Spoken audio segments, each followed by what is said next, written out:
This is Henry Simon, bringing you another story from my files here at the Missing Persons Bureau. In these stories of the Missing Persons Bureau, dramatized for Henry Simon by Ross Napier, names and addresses have, for obvious reasons, been changed. In one moment, the search for Herbert Hedges, address unknown.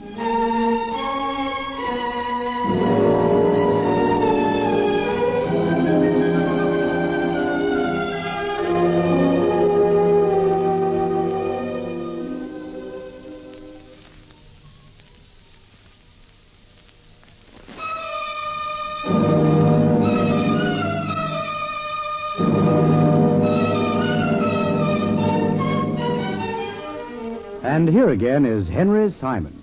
Julius Badcock was a man to be feared, a man whose path one simply could not afford to cross. One of the very wealthiest financiers in England, he was noted mainly for three things: his shrewdness, his bad temper, and his collection of fine pieces. This latter consisted of anything and everything that could be termed an objet d'art, and included such priceless relics as the Empress Josephine's favourite teapot, a ruby ring that once adorned the right-hand index finger of Henry VIII, and a stout cane stick, which was said to have supported no less a personage than Socrates himself. But for all this, Badcock was far from satisfied. His collection would never be complete, he told his friends, until he gained possession of the second of an identical pair of bookends, one of which occupied a place of honour on the desk of his study. As our story opens, he's displaying this piece to his learned colleague, Dr. Justin Morley, who fingers it gently, as though scared that it might suddenly sprout horns and attack him. £10,000, Julius. Could a pair of china bookends possibly be worth such a sum? To a collector, yes.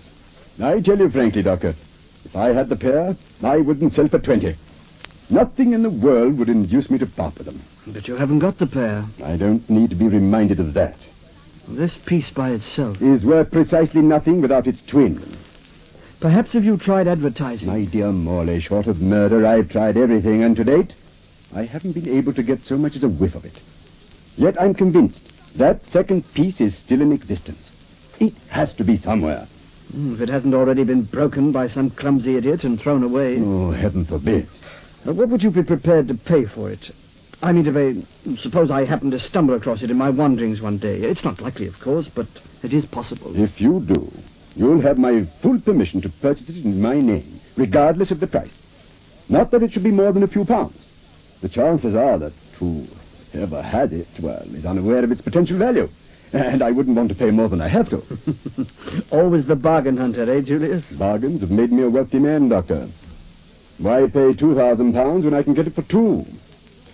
However, it doesn't do to cross one's bridges. First, it has to be found. Yes? What is it, Hedges? Your correspondence, sir. Put it on the desk. Very good, sir. No, not there, you fool, you...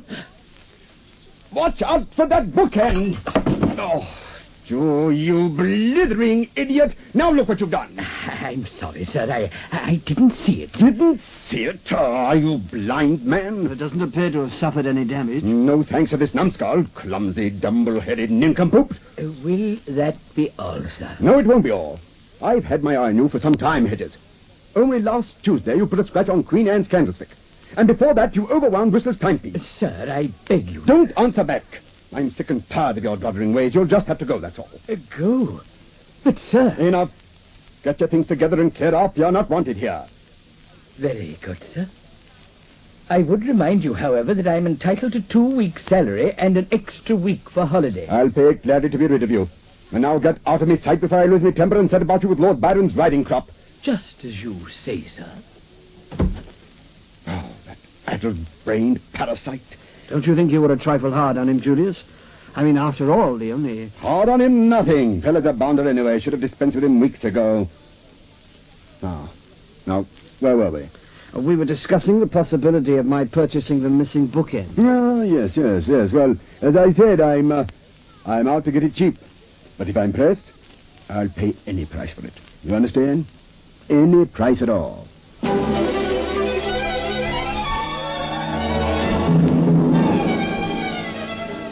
Over the next few weeks, Dr. Justin Morley gave a great deal of thought to the matter of the stray bookend. He was a man who believed in having friends in the right places, and it seemed to him that here was his opportunity, not only to curry favour with the all-powerful Julius Badcock, but to make a little money on the side for himself, by way of commissions, as it were. Accordingly, he combed every antique shop and second-hand store in London. His efforts, however, went in vain, and he'd almost resigned himself to the fact that the object of his search no longer existed when he received a letter, an anonymous letter, written in a very unfamiliar hand. Dear Dr. Morley, it has come to my notice that you are anxious to locate a certain bookend, one of a pair reputed to have belonged to the Bard of Avon, better known to his contemporaries as William Shakespeare. It is my pleasure to inform you that the article you seek is to be auctioned together with several other items in the rooms of Blackett and Fish, auctioneers, at 2 p.m. on the 16th of this month. Trusting you will use this information to its best advantage, I wish you good luck, good health, and good bidding. Yours in affection, a friend.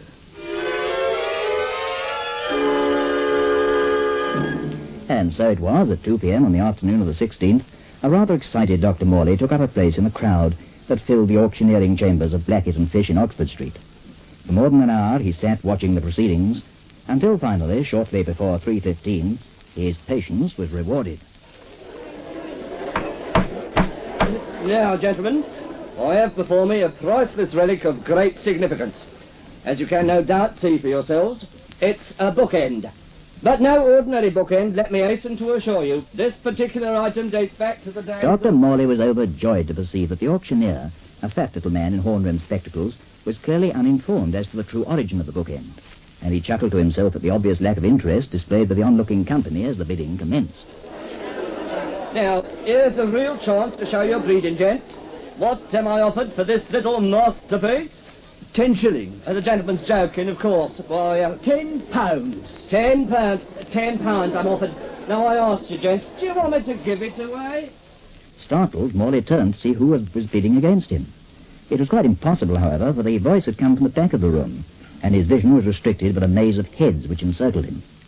With renewed determination, the doctor again fastened his eyes upon the china bookend, which stood on the auctioneer's table, an exact replica of the one which was owned by Julius Badcock. £20. £20. Any advance on £20? 100. Ah, I see there is one among you who has a deep appreciation for the finer things of life. £100. 200. 3.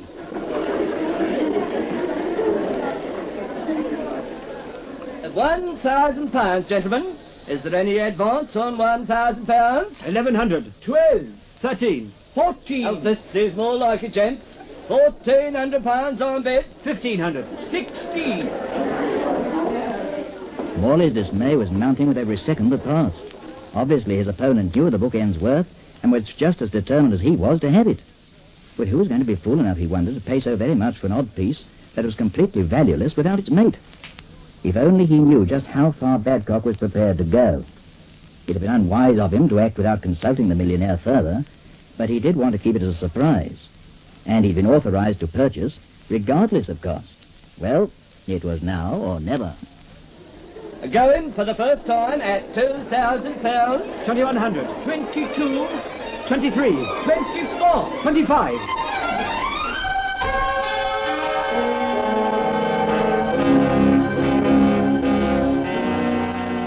That same evening, Dr. Morley presented himself at the home of Julius Badcock, who had just come back from a business trip on the continent and was in excellent spirits. When he learned that Morley had succeeded in purchasing the mate to his coveted bookend, however, he positively exuded goodwill. My dear fellow, I can't believe I've got it at last. However can I thank you? It was really nothing, Julius. I'm only sorry I had to pay so much. A perfect replica. Come, let's go into the study and have a look at the two of them together. Julius, by the way, how much did you pay for it? Well, I was just about to tell you. Well, £3, eh?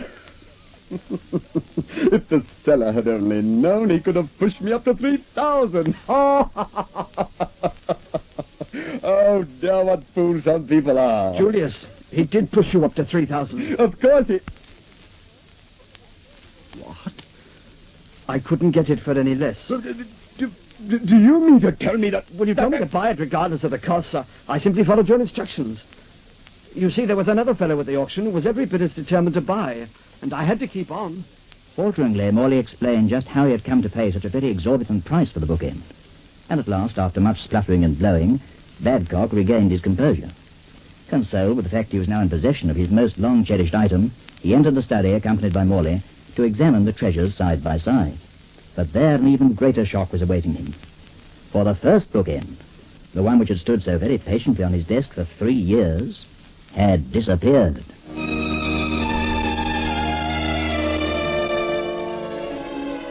Am I to understand, Mr. Badcock, that you're asking me to locate a bookend? No, Simon.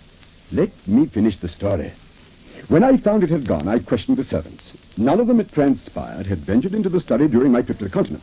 But I was informed that shortly after my departure, an ex-employee of mine, one Herbert Hedges, had visited the house on the pretext that he wished to recover certain possessions he'd left behind, and he obtained the key to the study door. You think that he... I don't think. I'm certain he came there for the express purpose of getting his hands on that bookend.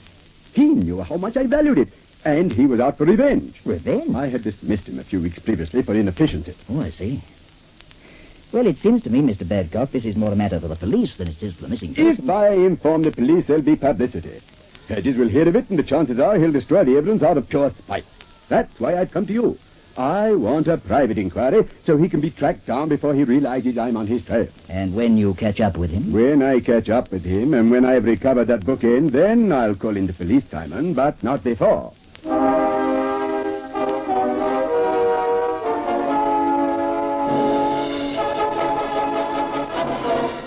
Henry Simon will return in just a moment to continue this story. And here again is Henry Simon.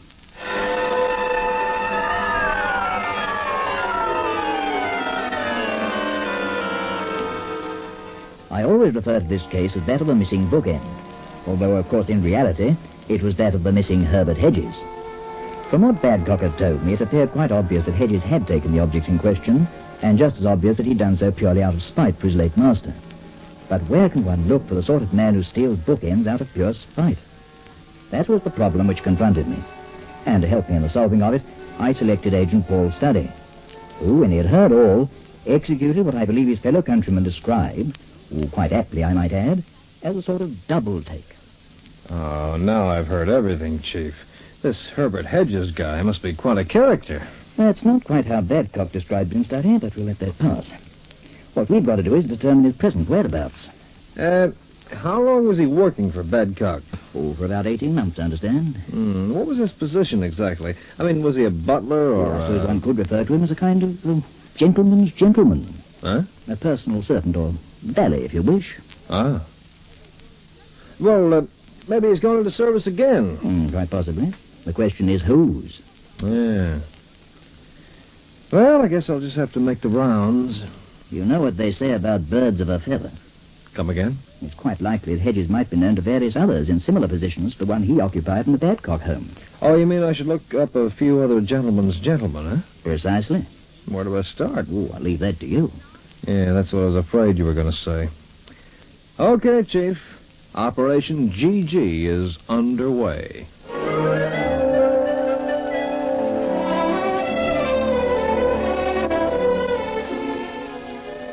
In his own way, Studdy is quite a genius. And after leaving the office, he put his genius to work. He reasoned thus. If Hedges had been employed by Badcock as a valet, then, of course, the chances were that by this time, Badcock had hired another valet to take his place. And it was on this assumption that he formulated a plan of action, which culminated some 40 minutes later upon his arrival at the Badcock home on the outskirts of a very exclusive London suburb.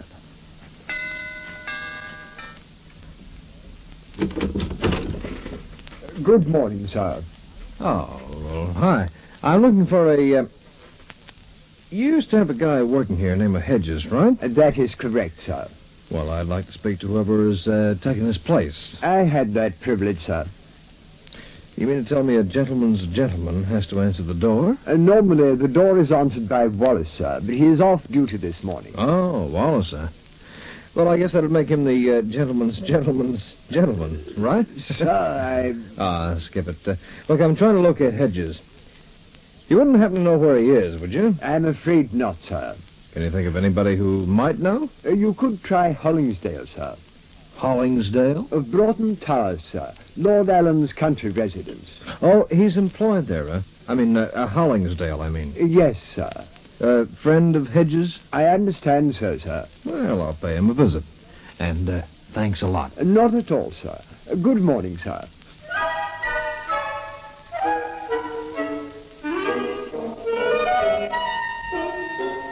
Yes, that's me, Albert Hollingsdale, at your service. Oh, fine. I'm making a few inquiries about a friend of yours, Albert, or rather, I was told he was a friend of yours, Herbert Hedges. Herbert? Oh, bet your life, sir. Known each other since we was nippers. Ah. Well, he lost his job with Julius Badcock. I guess you heard about that. Ah, bad business. Real cut up he was. Yeah, so I believe. You don't know where he is now, by any chance, do you? Oh, last I heard, he was applying for a position with Sir Francis Sparrow of Hepburn Hall. Hepburn Hall? With a H, sir. I told him he was balmy. Sir Francis is the last of a very long and tired line of Sparrows. It's quite common knowledge he's on the rocks. Oh, Hepburn Hall. Well, where is it exactly? Arden, sir. Arden? Again, with a H. Oh, yes, sure, I know it. Well, much obliged, Albert. Do the same for you sometime.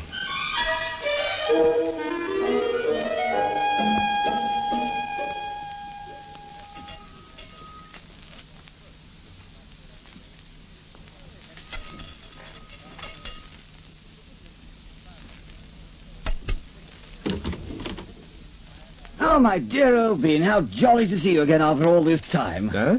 Come in. Well, thanks. Oh, make yourself at home. Everything I have is yours, which is precious little, but it shows the spirit's there, eh? Yes, I guess it does, but what I wanted to see you about... Well, I think of it, you couldn't let me have 5 till the end of the week, could you? Well, I really couldn't have... Splendid. Singles will do. Look, I'm afraid you've made some kind of mistake. My name is Steady. I'm from the missing... Study? Yes, that's what I said. No relation to the Duchess of Davenport? Sorry. The Marquis of Chichester, perhaps? No. No. Too bad. Well, what do you say we forget the family tree for a moment, huh? And I'm trying to locate a guy named Hedges. I understand he applied for a position here a few weeks back. Hedges. Yes, Hedges. Do you happen to know if Sir Francis took him on or not? As a matter of fact, I did. Felt sorry for the fellow. Hey, wait a minute. You mean you're Sir Francis? Oh, but of course. Who did you think I was? The jolly old butler? I beg your pardon, sir. I mean, when you came to the door, I naturally figured that you were... Just at present, I'm a trifle hard-pressed for servants. The fact is, I'm living here alone. And, Hedges? He departed a little under a week ago. Pretty short stay, wasn't it? A sign of the times, old thing. You simply can't hang on to servants these days unless you're prepared to pay for them. Disgusting state of affairs, but what could one do? Little under a week ago he left, huh? Yes, that's right, a day after the auction. Auction? Yeah, a small function organised on my behalf in an endeavour to settle one or two of the outstanding debts. Took every stick of furniture in the place. Even my dear old four-poster went west. No regard for tradition. Oh, it's tough.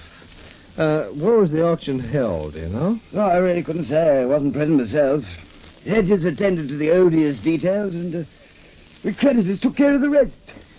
You don't happen to recall if the items sold included a certain odd bookend, I suppose? Bookend? Oh, my dear old sock, for all I know, they could have included 1 or 2 stagnant authors. I simply haven't the faintest idea. You'll have to ask Hedges. Yeah, well, first I've got to find him. Oh, we might try Brandon Castle. Had a buzz just yesterday from the jolly old secretary. Said something about a fellow who claimed he'd work for me applying for a job there. Wanted a reference or some such. Didn't quite catch the name, but he could have been Hedges. I said he was top-notch. Never did have much time for the Earl. False cousin of mine, you know. What is it, Fizz?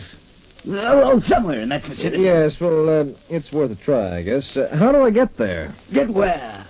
To Brandon Castle. Well, why, you go to Brandon, of course, a few miles south of Sevenoaks, down in Kent.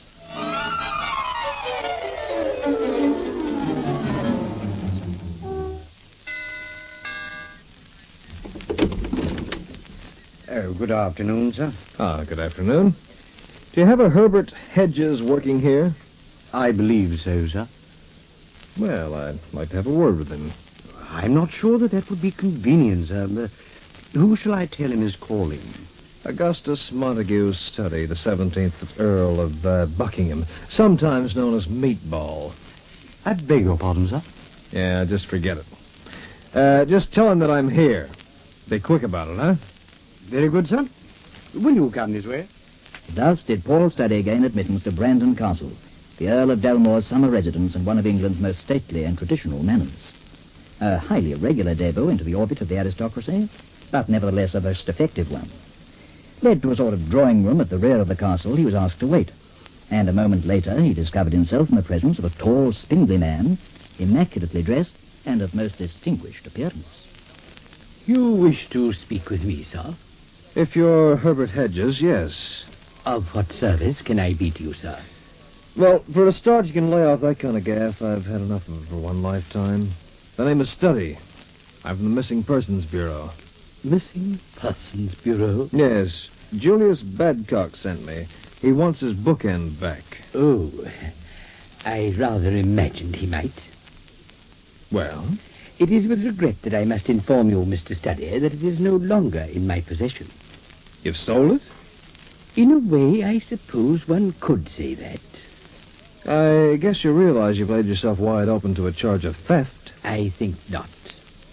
Well, you took it from Badcock's study, didn't you? Borrowed would be a better word. Look, if you let me have it back without any fuss, I might be able to persuade him against going to the police. But, sir, how can I let you have it back when I haven't got it? Well, who has got it, then? I think perhaps I'd best explain. Yeah, I think perhaps you had. When Mr. Badcock dispensed with my services, I obtained a position in the household of Sir Francis Sparrow. That much I know. Well, as you may also know, I was extremely put out with Mr. Badcock. My dismissal was both unjustified and uncalled for. So I decided to teach him a lesson. Being aware of the fact that Sir Francis was close to bankruptcy, I suggested that an auction sale of his belongings might ease the situation to some extent. His creditors, of course, were all for the idea. Go on. Directly the date of the sale had been fixed, I paid a return visit to Mr. Badcock's home.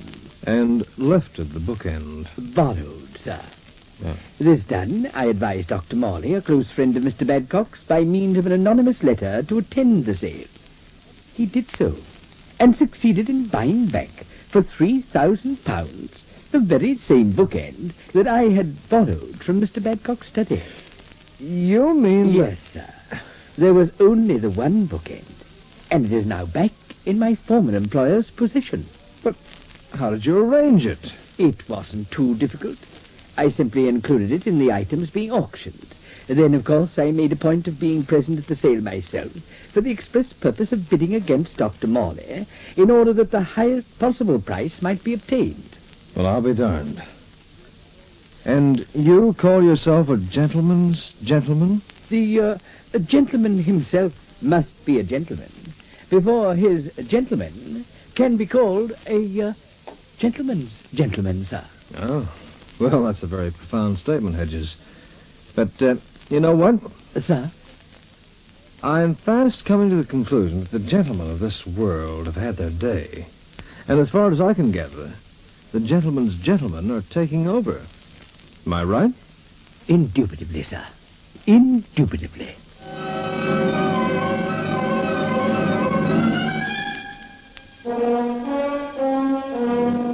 In just a moment, Henry Simon returns to conclude this story. And here again is Henry Simon. Needless to say, Julius Badcock did not go to the police to charge his former valet with theft. He didn't dare, for fear the ensuing publicity would make him the laughingstock of London. And somehow, you know, I'm inclined to think that his fears were justified. And now, this is Henry Simon inviting you to meet me here again, and for the present, bidding you au revoir.